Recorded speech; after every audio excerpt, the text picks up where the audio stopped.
Matrimonial websites મારફતે કથિત રીતે હિન્દુ મહિલાઓને જાળમાં ફસાવવાના ગંભીર આરોપો વચ્ચે અમદાવાદમાં એક ચોંકાવનારો મામલો સામે આવ્યો છે.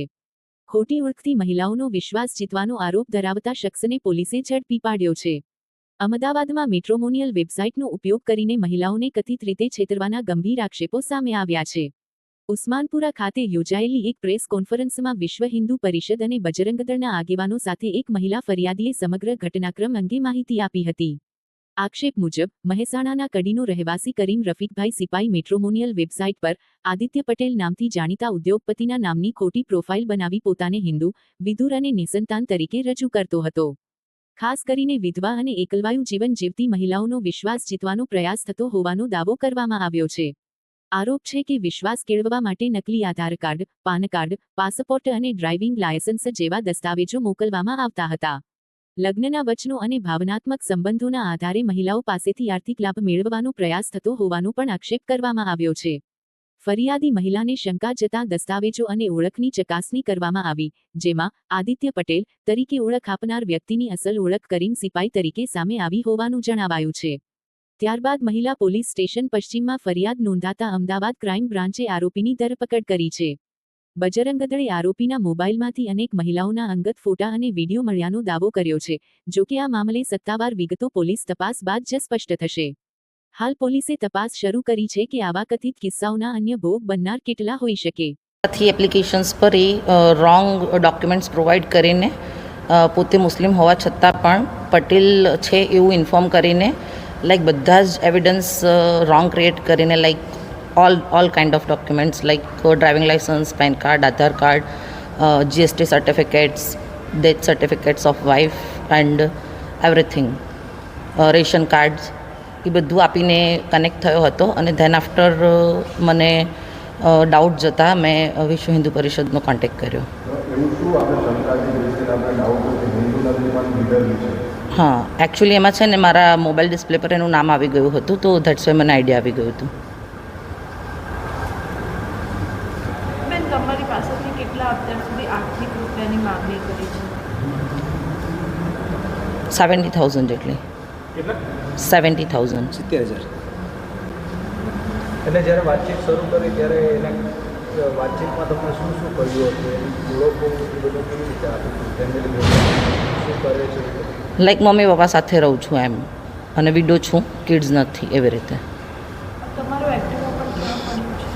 હા, એ મળી ગયું છે, પોલીસ કસ્ટડીમાં આવી ગયું છે. તમને કઈ રીતે ખબર પડી કે આ મુસ્લિમ છે? તમે તો એફમાં ખાલી હિન્દુ જેવું શબ્દ પર તમને ખ્યાલ કઈ રીતે આવે? મોબાઈલમાં એનું નામ છે ને જે ટ્રુ કોલરથી સેવ કર્યું હતું ને એ બતાવતું હતું, બટ ટેપ ક્લોઝ કરવાથી અચાનક જ એનું નામ ડિસ્પ્લે પર આવી ગયું હતું. અને આજે સરનામાની વાત છે, એ સરનામા પર તમે પોતે જ ગયેલા હતા ચેક કરવા માટે કે એ આખી ઘટના શું? એમની વખત નામ ખબર પડી કે નામ કરીમ છે, હા, થોડી રીતે કીધું છે રીતના કે તમને સરનામા પર ચેક કરાવ્યું તો ત્યાં આગળ આ પ્રકારનું કોઈ વ્યક્તિ રહેતું જ નહોતું. હા, એણે એડ્રેસ આપ્યું હતું, ત્યાં મેં વેરીફાઈ કર્યું, બટ ત્યાં કોઈ અવેલેબલ જ નહોતું એ નામનો પર્સન. રોંગ ઇન્ફોર્મેશન્સ પ્રોવાઈડ કરી હતી. આ તમને જાણ થઈ પછી એની સાથે કંઈ વાતચીત થઈ હતી તમારી? એમાં એને શું કીધું? એ કે હું મારા ટાઈમથી ઇન્ફોર્મ કરીશ તને બધી ડિટેલ્સ, તારી ઉતાવળ કરવાથી હું નહીં કરી શકું એમ, બિકોઝ મારે કંઈક ફેમિલીમાં ઇસ્યુઝ છે, તો એ સોર્ટ આઉટ કરીને હું વાત કરીશ એમ. શું ન્યાયની માંગણી કરી રહ્યા છો આપ? હવે આવા આરોપીઓને શું સજા થવી જોઈએ? અનેક યુવતીઓને તેને ફસાવી છે, શું કહો છો?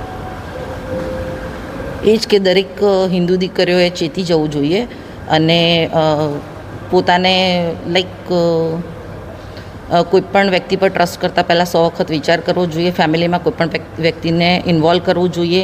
ના થઈ શકે તો વિશ્વ હિન્દુ પરિષદ જેવા આપણી પાસે ભાઈ છે જે લોકો જોઈન કરીને બધા આપણને હેલ્પ કરે છે, એ લોકોને યા પોલીસને કે કોઈને પણ ઇન્ફોર્મ કરીને લાઈક આગળ સ્ટેપ લેવું જોઈએ અને પોતે આવા કોઈ સસ્પેક્ટેડમાં ઇન્વોલ્વ ના થવું જોઈએ એમ.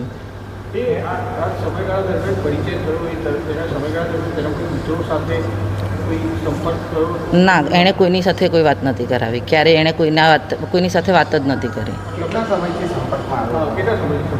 5 to 6 મંથ જેવો ટાઈમ થયો. એજ્યુકેશન ક્વોલિફિકેશન MBA કરેલું હતું એવું કીધું હતું, અને બીજું કંઈ આઈટી એન્જિનિયરિંગ એન્ડ ઓલ એવું બધું ઇન્ફોર્મેશન્સ હતું. તમને જાણ થઈ પછી એ તમને કંઈ ધમકી આપી કે એવું કંઈ? ના, એણે મને કોઈ રીતે હેરાન કરવાની વાત નહીં કરી. એને જ ખબર નથી કે અમને જાણ થઈ ગઈ છે. હા, એને નથી ખબર. એમને ડાઉટ પડ્યો એટલે વિશ્વ હિન્દુ પરિષદનો સંપર્ક કર્યો.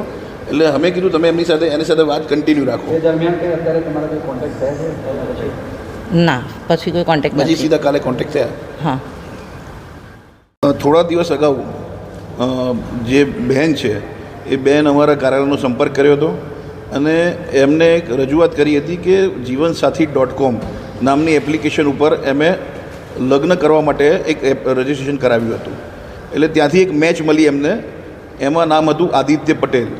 એ બેન એમને મળ્યા અને એમની જોડે વાતચીત કરી અને એ લોકો પ્રાથમિક દ્રષ્ટિએ જ્યારે મળ્યા ત્યારે એને પોતાનું નામ આદિત્ય પટેલ આપ્યું અને એને પોતાની આદિત્ય પોલીપ્લાસ્ટ નામની પ્લાસ્ટિકની કંપની છે એવું એને બતાવ્યું બેનને. અને એને પોતાનો બી કન્સ્ટ્રક્શનના બિઝનેસ સાથે સંકળાયેલો છે અને ખૂબ સુખી સંપન્ન છે એવું એમને બતાવ્યું.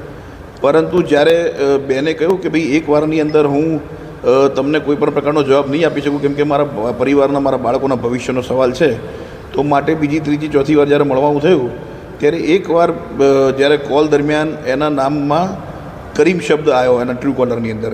તો બેનને જ્યારે થોડી શંકા ગઈ એટલે બેને એના જે એડ્રેસ આપેલા એડ્રેસ પર ગયા કે હું અહીંયા ફલાણી સોસાયટીમાં રહું છું, ત્યારે એ સોસાયટીમાં આવું કોઈ વ્યક્તિ નહોતો રહેતો. પછી બેને બજરંગ દળના કાર્યકર્તાનો સંપર્ક કર્યો. બજરંગ દળના કાર્યકર્તા એની અંદર ઊંડાણપૂર્વક ઉતર્યા તપાસમાં અને ખબર પડી કે આ કોઈ આદિત્ય પટેલ નામનો વ્યક્તિ નથી. આ કરીમ રસુલભાઈ પટેલ સિપાહી કડીનો રહેવાસી છે અને આ રીતનું એ કામ કરે છે. એટલે ગત રોજ જ્યારે બેનને મળવા આવ્યો ત્યારે પોલીસ બજરંગના કાર્યકર્તાઓએ પોલીસ બોલાવી અને એને પકડાયો હતો અને એના મોબાઈલની અંદર જ્યારે તપાસ કરી ત્યારે આદિત્ય ચીનુભાઈ પટેલ નામનો Aadhaar card, PAN card, rationing card, driving licence અને ઇલેક્શન કાર્ડ અને તદુપરાંત એનું ઇન્ટરનેશનલ ડ્રાઇવિંગ લાઇસન્સ યુએસનું ડ્રાઇવિંગ લાઇસન્સ પણ મળી આવ્યું હતું. અને એના મોબાઈલની અંદર ટોટલ 20થી વધારે હિન્દુ બહેનોના પ્રોફાઇલો હતા. જ્યારે એ ચેક કરવામાં આવ્યું ત્યારે 8000થી વધારે આપત્તિજનક બહેનો સાથેના ફોટા અને વિડીયો એની અંદર હતા. તો એના પછી જ્યારે બીજી વધારે ઊંડાણપૂર્વક એની અંદર મોબાઈલ નંબર ચેક કરવામાં આવ્યો ત્યારે એવા દરેક જે પ્રોફાઇલ જે છે જે બહેનો સાથે એના જે શારીરિક સંબંધ બંધાયા હતા બધાને એને બ્લેકમેલ કરેલા હતા. અને ઘણા બહેનોએ એને એમ પણ કહે કે તું હવે હું પોલીસ ફરિયાદ કરું છું, પણ કોઈ કારણસર પોલીસ ફરિયાદ નથી થઈ શકી હજી સુધી એના પર. એટલે આ એક બહુ મોટી તપાસની વિષય છે. અને જીવનસાથી.com જેવી જે સંસ્થાઓ છે કે જે કોઈપણ પ્રકારનું વેરિફિકેશન કર્યા વગર આવી રીતે કોઈપણનો ભવિષ્ય સાથે ચેડા કરે છે તો એનો પણ અમારો વિરોધ છે. અને અમે એને બી ચેતવણી આપીએ છીએ કે કોઈ પણ તમે પ્રોફાઇલ વેરીફાઈ કર્યા વગર આવી રીતે કોઈપણને તમે હિન્દુ બહેનને ફસાઈ દેશો તો બજરંગ દળ અમે સહન નહીં કરી શકીએ. અને પછી કાલે રાત્રે એને મહિલા ક્રાઇમ બ્રાન્ચ લઈ જવામાં આવ્યો અને રાત્રે એની ઉપર ફરિયાદ દાખલ કરી છે. અત્યારે પોલીસ કસ્ટડીમાં છે. 20થી વધારે બહેનોના પ્રોફાઇલ એના મોબાઈલની અંદર મળ્યા છે અને 8000થી વધારે આપત્તિજનક ફોટો અને વિડીયો મળ્યા છે. એ વિધવા અને ડિવોર્સી મહિલાઓને ટાર્ગેટ કરતો હતો કારણ કે એ મહિલાઓની સપોર્ટમાં કોઈ ન હોય કે એ લોકો પોતાનું નામ ખરાબ ન થાય કે કોઈ બીજું ન થાય એના માટે એને સોફ્ટ ટાર્ગેટ તરીકે એમનો ઉપયોગ કરતો હતો. જે નામનું જે આદિત્ય પટેલ જે પોતે કહે છે કે આદિત્ય ચીમનભાઈ પટેલ મારું નામ છે, તો એવા ખરેખર એક ઉદ્યોગપતિ એક્ઝિસ્ટ કરે છે. આદિત્ય ચીમનભાઈ પટેલ, ચીમનભાઈ કરશનભાઈ પટેલ આવા ખરેખર એક ઉદ્યોગપતિ એક્ઝિસ્ટ કરે છે. આવી કંપની બી એક્ઝિસ્ટ કરે છે અને એ કંપનીના જે ઉદ્યોગપતિ છે એમાં પણ અમારો સંપર્ક કરવાનો પ્રયત્ન ચાલુ છે કે એ પણ એમના તરફથી પણ કોઈ ફરિયાદ થાય. પરિવાર સાથે રહે છે અને 20 વર્ષનું બાળક છે અને પત્ની પણ છે. બીજી વસ્તુ એની જે પત્ની છે એટલે આદિત્ય પટેલ જે એને બન્યું હતું ત્યારે એને એવું કહ્યું મારી પત્નીનું નામ મિત્તલ પટેલ છે અને એ ગુજરી ગયા છે. એટલે વિદુર બનીને બેનને મળ્યો હતો.